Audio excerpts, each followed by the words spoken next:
भगवान बड़ी फुर्सत से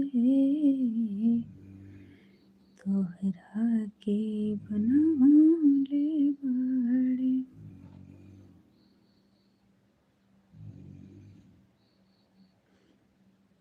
आज गा रहे हो लेकिन अच्छा नहीं लग रहा है, क्यों? पता नहीं। भगवान बड़ी फुर्सत से तोहरा के बनौले बाड़े। हुस्न के जादू अदा के मंत्र तुह पे चलौले बाड़े। हुस्न के जादू अदा के मंत्र तुह पे चलौले बाड़े।